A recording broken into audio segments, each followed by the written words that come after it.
welcome back to Saddie Baddies. I'm really excited to be making another video for you all. I know it's been a long time, but I just wanted to say thank you so much for sharing one of my recent posts on high functioning anxiety, because that post completely blew up. So many of you shared and commented, and it really just means so much to know that this information is helpful for you all. So I actually wanted to talk more about it today as I'm getting ready and doing my makeup. Okay, so high functioning anxiety is something that I deal with myself. So I definitely wanted to talk to you guys about it because I know I'm not the only person that deals with it. And the thing about high functioning anxiety, although it is not an official mental health diagnosis as recognized by mental health professionals, it is something that is still very debilitating if it's not handled properly or not treated well. I think sometimes we don't know how to describe what we're going through, and we just think that we're, that we're just not normal, or that our problems aren't big enough to be going to therapy or getting help, but that's not true at all. You should still seek out those resources because they are available to you. Somebody with high functioning anxiety, like myself, are people that are almost like type A personalities. I don't know if you guys remember, but there is a common comparison between type A personalities, which are people that are very, sometimes they can be high strung, but they are also very productive people. They get things done very efficiently. They don't like their time to be wasted. And, they're always on time. They're the type of people that make their bed first thing in the morning, and they are people that really like to be in control of their environment. Getting back to actual high functioning anxiety itself, somebody with high functioning anxiety is also very active. A lot of times they are athletic, or, they like to be involved in different activities. They like to move around a lot. Because it's a nervous energy, you have to get it out somehow.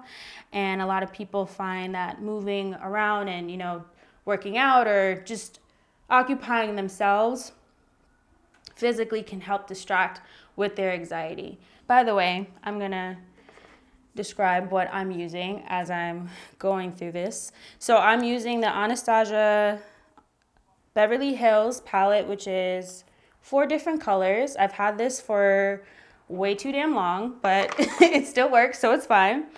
And I just use an angled brush to fill my eyebrows. So some of the things about high functioning anxiety that could be negative are also being a people pleaser. So somebody like me, I realized actually not that long ago, pretty recently, as I was covering the topic of people pleasing on Saddie Baddies, people that are highly anxious can be people pleasers because they have this fear that if they don't do certain things, especially for the people that they love, that those people will not, care about them or won't want to be with them. And just outside of that, just that pressure to perform in their personal lives as well as their professional, their academic lives, it can be very overwhelming. So those are some of the traits that I find to be the more difficult aspects of dealing with anxiety on a high functioning level. And when we say high functioning, I don't want to make it sound like there's 2 different types of people. There's people that can function well with their anxiety and then people that can't. That's not true at all. I think that no matter how you deal with your anxiety, it's still something that is very draining and it's not easy to live with. There's a facade that there's people that are able to deal with their anxiety and they go to therapy, they do yoga, they do all the things they're supposed to do and they're supposed to be fine. And then there's people that have to take medication or they have to, maybe see their therapist twice a week instead of once a month. It doesn't matter. Anxiety is still something that can really add a lot of stress to your life. It is a stressful condition to live with. Having those high levels of stress over time can actually be super debilitating. Physical issues such as hypertension, it can also give you digestion issues as well, which a lot of people with anxiety have expressed or experienced before. So anxiety doesn't have a one-fits-all look for everybody. It can look different on everyone. So right now I'm going to use the MAC Studio Fix foundation, and my color is NW46. So I just like to shake it up first and then blot some here. I realized when I was younger, and younger meaning middle school, high school, college, I was a very, very high performing student. And I put an enormous amount of pressure on myself to succeed. I do think a part of it could be from being first generation American and having some pressure on me to succeed at a level that would impress my parents and also make them happy. However, there's also an internal pressure that I put on myself to the point I would just torment myself. And it carried on into college. In college, I was a biology major, and I took a lot of really difficult courses. And I didn't give myself room to fail or to mess up or to not excel in every course. If I did poorly in a class, I felt like I was worthless. And I really do mean that. I felt like I had no purpose of being in college. The imposter syndrome was kicking in full speed. And I really was not kind to myself. I made myself feel like I was just not going to be successful in life. I wasn't going to achieve any of my goals, all because I got a C- on an exam. So I remember one time I had a physics exam and I was cramming for it all night. I didn't study up until 2 nights before, and that is also another symptom of high functioning anxiety, which makes a lot of sense because I pushed off studying since I was so afraid to fail that I ended up missing my exam because I overslept. So I had my first anxiety attack in college after that experience of missing my exam due to cramming. And I cried so much. I called my mom. I told my professor that, I was like, I'm sorry. I literally did not wake up for this exam. And he was actually very understanding, which I was surprised at. But I really I felt so stupid. I felt so bad. And that whole cycle of beating yourself up and, making yourself feel so small just for making a mistake, that started to creep in a lot. When I started grad school is when I started going to therapy. And I realized that my anxiety was pretty out of control at that point. And by that, I mean, a couple years prior to starting grad school, I remember I was taking classes and the classes were really difficult that I was taking. I was also taking summer classes. I was also trying to work full time. And then I was also trying to be like a young 20-something. I actually remember my skin breaking out and I had such bad acne because I was not releasing all of that stress in a healthy way. I was also losing a lot of weight unintentionally. And that was from not eating properly, being so anxious that I couldn't hold my food down. So yeah, it got really bad.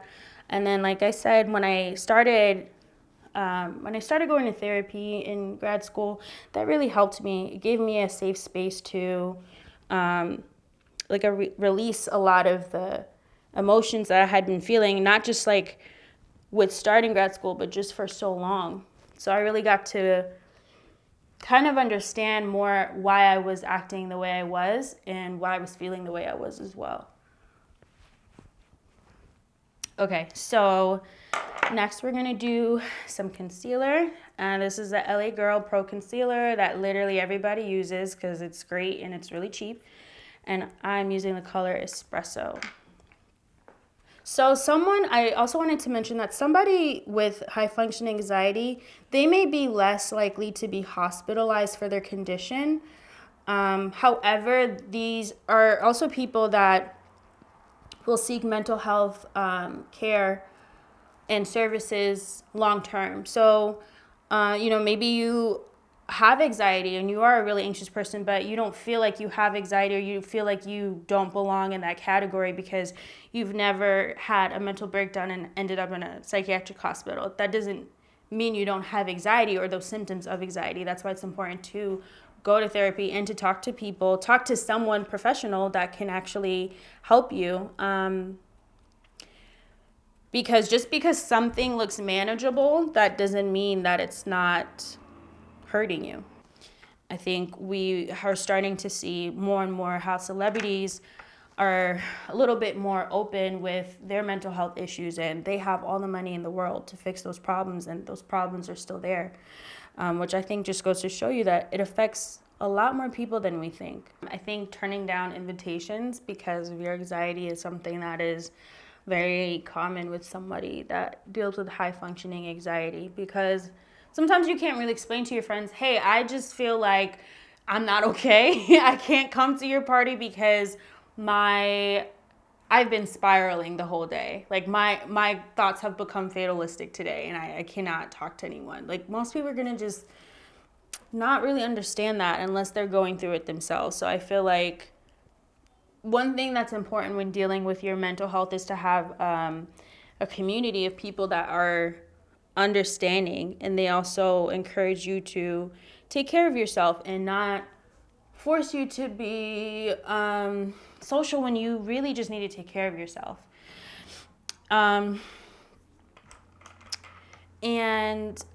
I've learned that I can say no to invitations and not feel guilty about it. I can turn down, going out because I need to journal and I need to meditate and I just want to be home, or sometimes I just want to watch Netflix and mind my business instead of being out in the mix, and I think that's perfectly fine. I'm using this setting powder. It's actually not a setting powder, it's a pressed powder from Kiss New York, literally from the beauty supply store.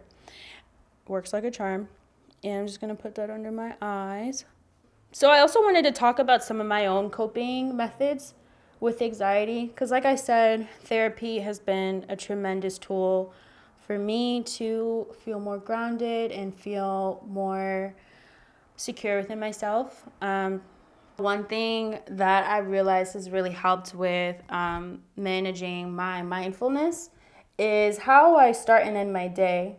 Waking up in the mornings without touching my phone right away has made such a big difference with how I approach my day and how I feel throughout the day too, because instead of waking up to seeing a whole bunch of opinions and videos and media, I wake up and I give thanks for being alive, and I literally just start my day very slowly. I think easing into my day with more intention has really helped me a lot. I also like to do like a really quick yoga stretch in the morning.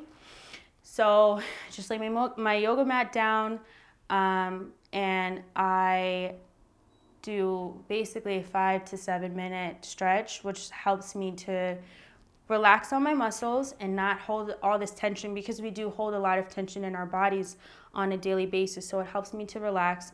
And I just say a prayer of gratitude when I wake up.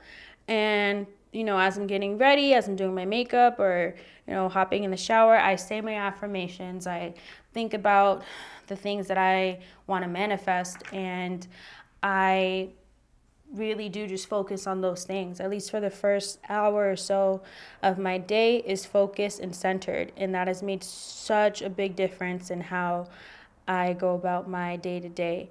As well as at night, I think unwinding is so important. I think everybody needs to find a way to unwind. It doesn't all have to look the same. If you like to watch Netflix to unwind, go ahead and do that. If you like to ride your bike, go ahead and do that. But I do think that we have to find a way to unwind that doesn't rely on other sources. I like to journal every other day, which really helps me to kind of monitor my thoughts, because I start to notice patterns about how I'm feeling on a day-to-day basis. Also, going to the gym before bed has helped me tremendously to release stress. Also, I've been taking some natural supplements, a plant-based, which is called ashwagandha, and it has really helped with my stress levels throughout the day. So obviously, before you take any type of supplement or any type of drug, you should talk to your doctor. So I'm gonna use the Fenty Beauty Contour Stick in Espresso. I actually use this as eyeshadow, and it's been working really well for me. So I'm gonna just put that on really quickly. One amazing progression that we've had with social media, with just the age of the internet, is that we have so many more resources at our fingertips. So utilizing those resources as best you can is only going to help you. Lastly, I'm going to use, well, actually second to lastly, I'm going to use this Great Lash Mascara from Maybelline, which is a classic. Remember, who you were 5 years ago is not who you are now. So the environments that you're in now, the people you're dealing with now, that's all going to change over time. So it's important to be open-minded with what self-care habits can work for you best and which ones really you find useful. Okay, so now I'm going to take my Becca highlighter, which I've had for also a very long time. And this color is in Topaz. And I just really lightly tap this here and tap off the excess. And I just get my cheekbones. Also, this look that I'm doing is really just the look that I wear on a daily basis when I'm going to work. Because I don't have a lot of time to do a full beat, which maybe I'll do later. I'll do another video if you guys want to see that. But honestly, I think taking care of yourself is a form of therapy. So whatever makes you feel like you are spending time with yourself and you're paying attention to how you feel, I feel like it can be useful for you.